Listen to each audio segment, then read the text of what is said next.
નમસ્કાર વિદ્યાર્થી મિત્રો, આગળના 3 લેક્ચરમાં આપણે શ્રેણિક ભાગ 1 નો અભ્યાસ કર્યો. ભાગ 1 માં આપણે શ્રેણિકના પ્રકારો, બે શ્રેણિકનો સરવાળો અને શ્રેણિકનો અદિશ વડે ગુણાકાર કેવી રીતે થાય છે તેના ઉદાહરણ સહિત આપણે ચર્ચા કરેલી છે. હવે આજના આ લેક્ચરમાં આપણે બે શ્રેણિકોનો ગુણાકાર કેવી રીતે થાય છે સમજીએ. કોઈ પણ બે શ્રેણિકનો ગુણાકાર હંમેશા શક્ય હોય એવું જરૂરી નથી. બે શ્રેણિકનો ગુણાકાર ક્યારે શક્ય બને? જો પ્રથમ શ્રેણિક એના સ્તંભની સંખ્યા અને શ્રેણિક બીના હારની સંખ્યા સમાન હોય તો અને તો જ એ અને બીનો ગુણાકાર વ્યાખ્યાયિત થાય છે. એટલે કે પ્રથમ શ્રેણિકના સ્તંભની સંખ્યા અને બીજા શ્રેણિકના હારની સંખ્યા ગુણાકાર માટે બંને સમાન હોવી જરૂરી છે. એટલે કે એ ઇક્વલ ટુ શ્રેણિક આપેલો છે એઆઈ જે, જેની કક્ષા છે એમ ક્રોસ એન, અને બી ઇક્વલ ટુ બીઆઈ જે, જેની કક્ષા છે એન ક્રોસ પી. અહીંયા તમે જોઈ શકો છો એમ હાર એન સ્તંભ છે, સ્તંભની સંખ્યા એન છે, બીજા શ્રેણિકમાં હારની સંખ્યા એન છે, સ્તંભની સંખ્યા પી છે. એટલે પહેલા શ્રેણિકના સ્તંભની સંખ્યા અને બીજા શ્રેણિકના હારની સંખ્યા સમાન છે, એટલે આ બંનેનો ગુણાકાર શક્ય બને. એટલે એ અને બીનો ગુણાકારથી મળતો શ્રેણિક એ વ્યાખ્યાયિત છે અને એની કક્ષા કઈ મળે આપણને તો એમ ક્રોસ પી. પહેલા શ્રેણિકના હારની સંખ્યા અને બીજા શ્રેણિકના સ્તંભની સંખ્યા, એટલે એમ ક્રોસ પી પ્રકારનું શ્રેણિક મળે છે આપણને. એટલે આ ગુણાકાર શ્રેણિક એબીનો દરેક ઘટક સીઆઈ કે નીચે મુજબ વ્યાખ્યાયિત છે. તમને ગુણાકાર શ્રેણિક કરો તો જે દરેક ઘટકો એને સીઆઈ કે મળે તે દરેક સીઆઈ કેનું અર્થઘટન શું થાય છે? સીઆઈ કે ઇક્વલ ટુ સિગ્મા જે equal to 1 to n AI જે બી જે કે. એટલે કે પહેલા શ્રેણિકની આઈમી હાર અને બીજા શ્રેણિકની કેમાં સ્તંભ સાથે ગુણાકાર કરવાનો. સીઆઈ કે નો અર્થ એ છે, અને આ જે છે એ અનુરૂપ ઘટકો બતાવે છે. પહેલો ઘટક પહેલા ઘટક સાથે, બીજો ઘટક બીજા ઘટક સાથે, અને એ જ રીતે એનમો ઘટક એનમા ઘટક સાથે. એટલે કે આઈમી હાર પહેલા શ્રેણિકની આઈમી હાર અને બીજા શ્રેણિકનો કેમો સ્તંભ એનો ગુણાકાર દર્શાવે છે. દાખલા તરીકે C12 ઘટક લખેલો છે, એનો અર્થઘટન શું થાય? એનું અર્થઘટન એ થાય કે પહેલા શ્રેણિકની પહેલી હાર અને બીજા શ્રેણિકનો બીજો સ્તંભ એનો ગુણાકાર કરવાનો છે, અને ગુણાકાર કરીને સરવાળો કરવાનો છે. અનુરૂપ ઘટકોનો ગુણાકાર કરીને સરવાળો મેળવવાનો, તો આપણને C12 ઘટક મળે. દાખલા તરીકે C23 ઘટક આપેલું, તો C23 ઘટક કેવી રીતે મેળવાય? તો પ્રથમ શ્રેણિકની બીજી હાર અને બીજા શ્રેણિકનો ત્રીજો સ્તંભ, એટલે તો C23 ઘટક આપણને પ્રાપ્ત થાય. એટલે આ બધાનું વ્યાપક સ્વરૂપ અહીંયા લખેલું છે. પહેલા શ્રેણિકની આઈમી હાર અને બીજા શ્રેણિકનો કેમો સ્તંભ એનો અનુરૂપ ઘટકોનો ગુણાકાર નો સરવાળો, એનો અર્થઘટન સીઆઈ કે થાય. એક ઉદાહરણ દ્વારા આપણે આ માહિતી સમજીએ. દાખલા તરીકે એક શ્રેણિક આપણને આપેલો છે 231570 અને બીજો શ્રેણિક આપેલો છે 1240 13. આનો ગુણાકાર આપણે શક્ય હોય તો મેળવવાનો છે. તો આ દાખલો કેવી રીતે થાય આપણે જોઈએ. અહીંયા પ્રથમ શ્રેણિક તમને આપેલો છે a ઇક્વલ ટુ 231 570. આ બે હાર અને 3 સ્તંભ છે, એટલે 2 ક્રોસ 3 પ્રકારનું શ્રેણિક છે. બીજો શ્રેણિક આપણને આપેલો છે 1240 13. તો 3 હાર છે અને 2 સ્તંભ છે, એટલે 3 ક્રોસ 2 પ્રકારનું શ્રેણિક છે. હવે આ શ્રેણિકનો ગુણાકાર શક્ય છે પહેલા તો આપણે શું કરવાનું છે? આ ચેક કરવું પડશે. પહેલા શ્રેણિકના સ્તંભની સંખ્યા અને બીજા શ્રેણિકના હારની સંખ્યા સમાન છે તો છે અહીંયા, એટલે સમાન હોય તો જ આગળ ગુણાકાર શક્ય બને. તો ગુણાકાર શ્રેણિક AB શક્ય છે, એનો અર્થ એવો થાય છે કારણ પ્રથમ શ્રેણિકના હારની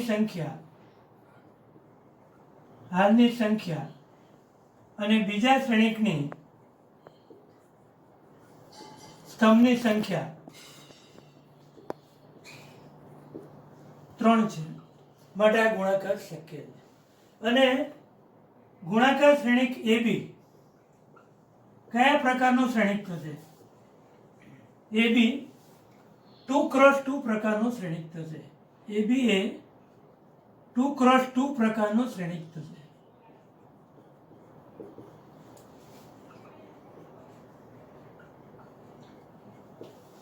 અને AAB કેવી રીતે મેળવાય આપણે જોઈએ અહીંયા. તો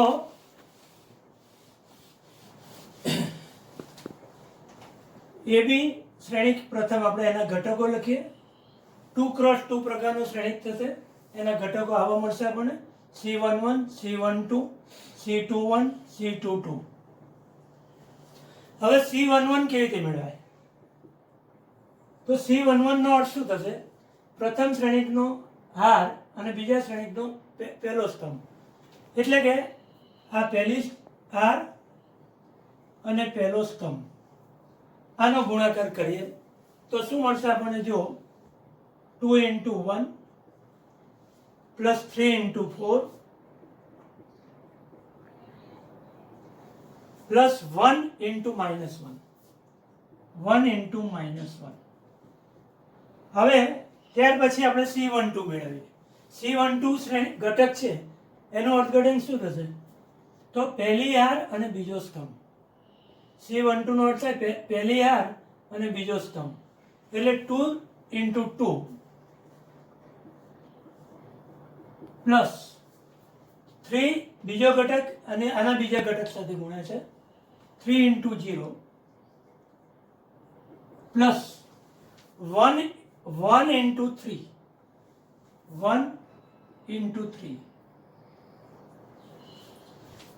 તો હવે C21 ઘટક આપણે મેળવવો છે, એટલે બીજી હાર અને પહેલો સ્તંભ. એટલે બીજી હાર 570 છે અને પહેલો સ્તંભ છે 1 4 -1. એનો ગુણાકાર કરીએ આપણે. 5 into 1 plus 7 into 4 plus 0 into -1.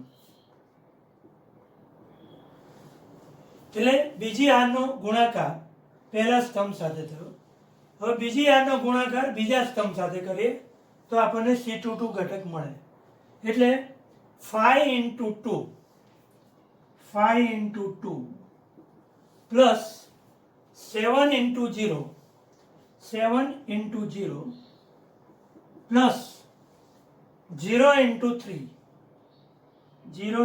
3 એટલે આ રીતે બીજી હાર અને બીજો સ્તંભનો ગુણાકાર કર્યો તો આપણને આવા ઘટકો મળે.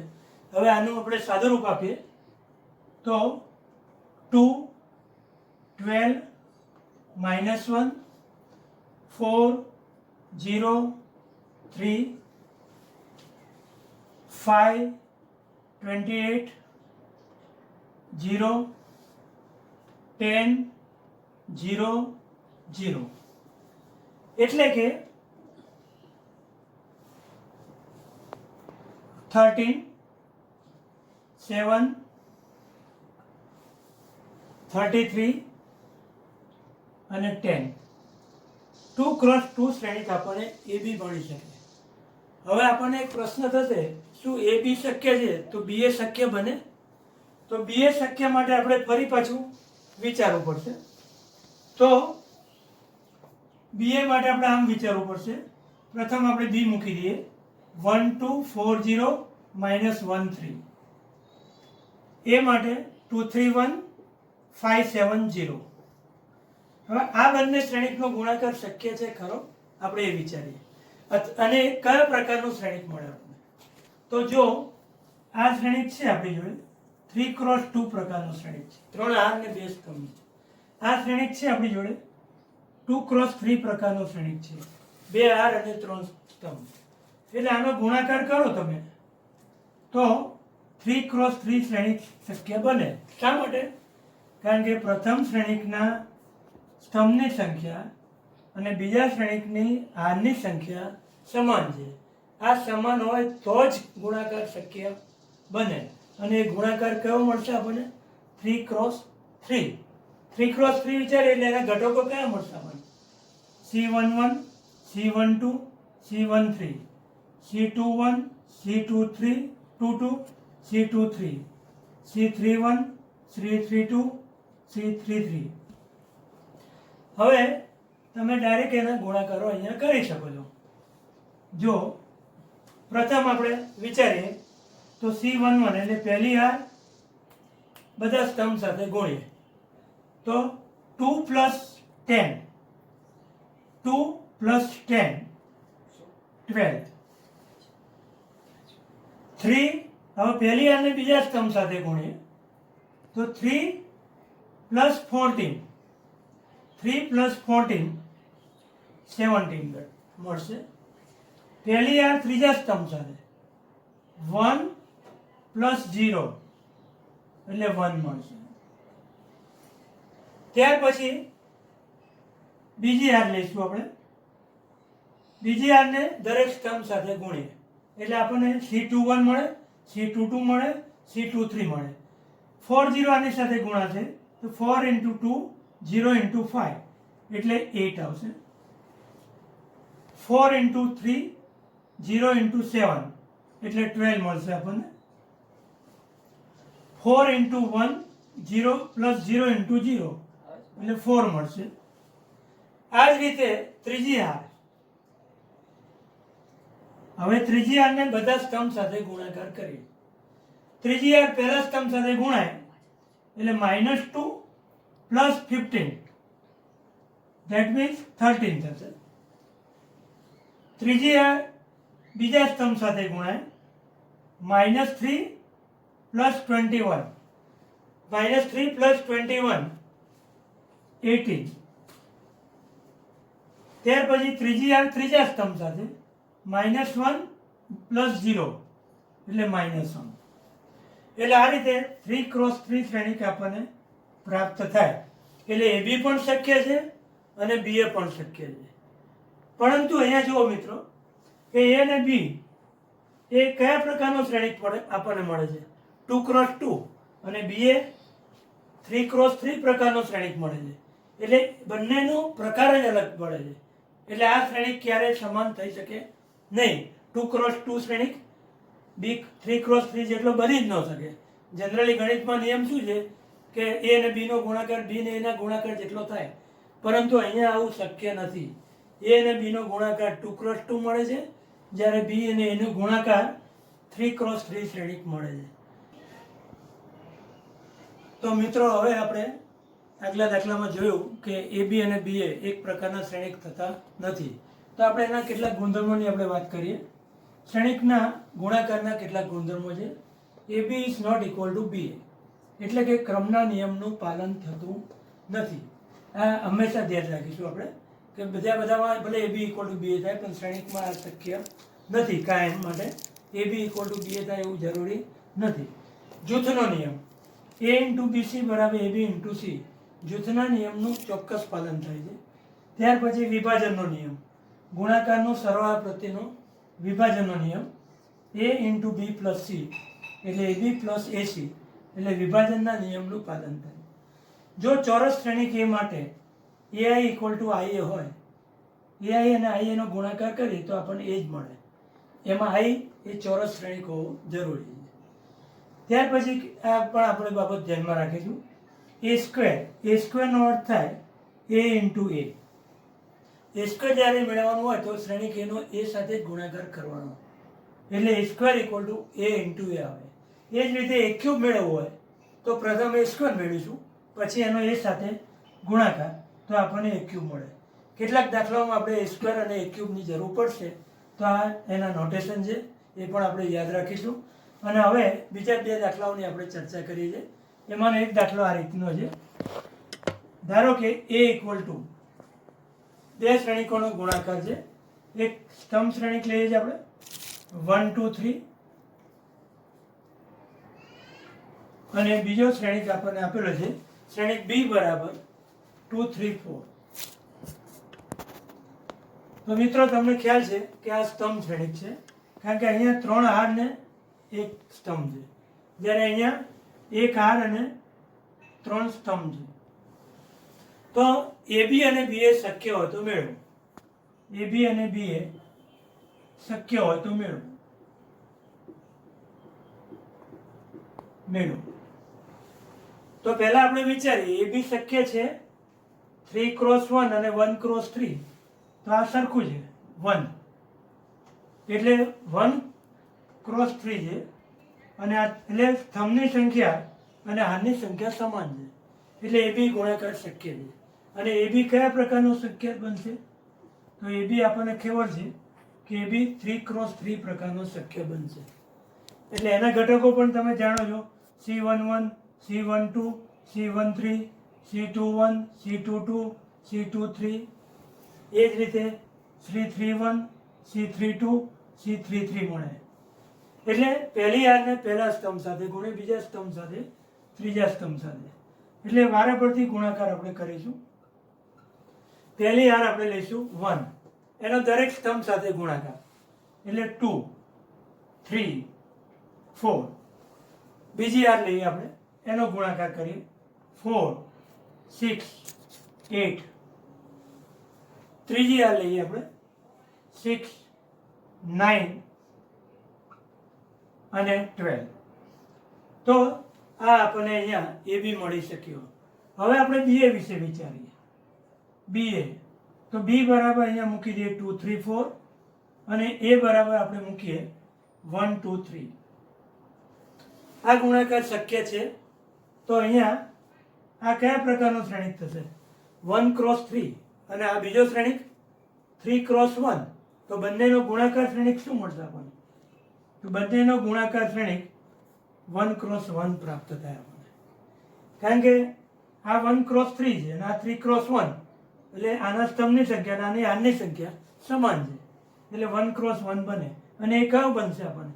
એક જ ઘટક મળે, C11. એટલે કે 2 + 6 + 12, એટલે કે અહીંયા 1 x 1 એટલે કે 20. એક જ ઘટક આપણે પ્રાપ્ત થશે શ્રેણિકનો, 1 x 1 પ્રકારનો શ્રેણિક મળે છે. એટલે આ રીતે એબી અને બીએ મેળવી શકીએ છીએ. અહીંયા પણ તમે જોઈ શકો છો કે એબી અને બીએ સમાન નથી. આપણે જોઈએ શ્રેણિકોના ગુણાકાર ઉપરનો. A = 3 4 -2 2 -2 -2 2 x 2 પ્રકારનું શ્રેણિક છે. અને આપણને અહીંયા એક નોટેશન આપેલું છે, A² = KA - 2i. તો k ની કિંમત મેળવવાની છે. હવે સૌપ્રથમ આપણે આ ઇક્વેશન પ્રમાણે એની લેફ્ટ સાઈડ અને રાઈટ સાઈડ મેળવી લઈએ.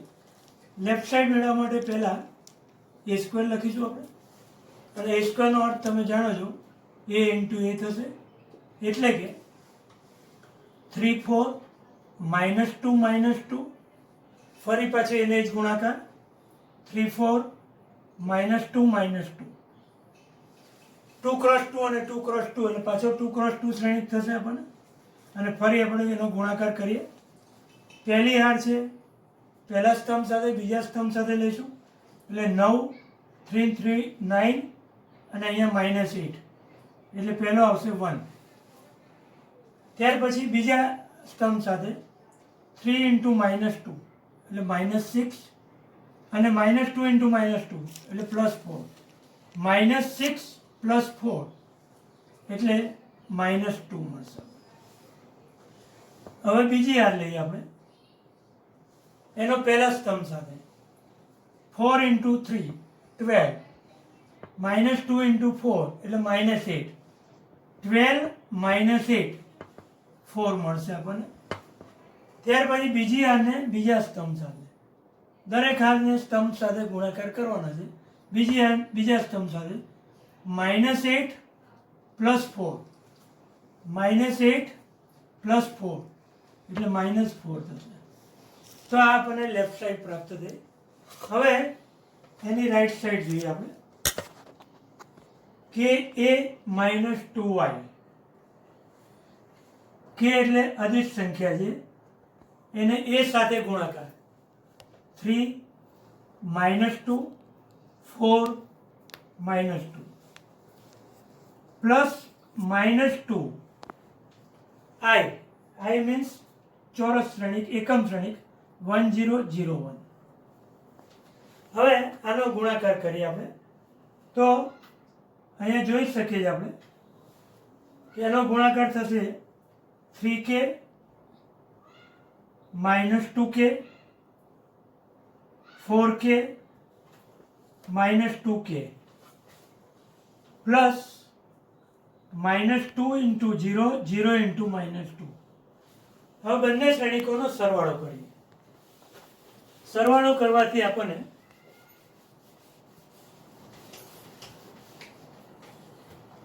બંને શ્રેણિકોનો સરવાળો કરીએ એટલે આપણને મળશે 3k -2 -2k પ્લસ 0 એટલે -2k 4k અને -2k -2 અનુરૂપ ઘટકોનો સરવાળો. -2k -2 એટલે રાઈટ સાઈડ આપણને શ્રેણિક આ પ્રમાણે મળે છે, લેફ્ટ સાઈડમાં આપણને આવો શ્રેણિક મળે છે. અહીંયા મૂકી દઈએ આપણે. LHS = RHS આપણને આપેલું છે પક્ષમાં. એ બંને શ્રેણિક આપણે મૂકી દઈએ એટલે અહીંયા લેફ્ટ સાઈડમાં 1 -2, લેફ્ટ સાઈડ આપણે 4 -4 અને રાઈટ સાઈડનો શ્રેણિક 3k -2 -2k 4k -2k -2. અને હવે આ શ્રેણિકોને આપણે સરખાવી લઈએ. અનુરૂપ ઘટકો શ્રેણિક સમાન છે એટલે અનુરૂપ ઘટકો સમાન થાય. એટલે આ એક ઘટક આપણે સરખાવી દઈએ, કોઈ પણ એક ઘટક. એટલે 4 = 4k એટલે k = 1.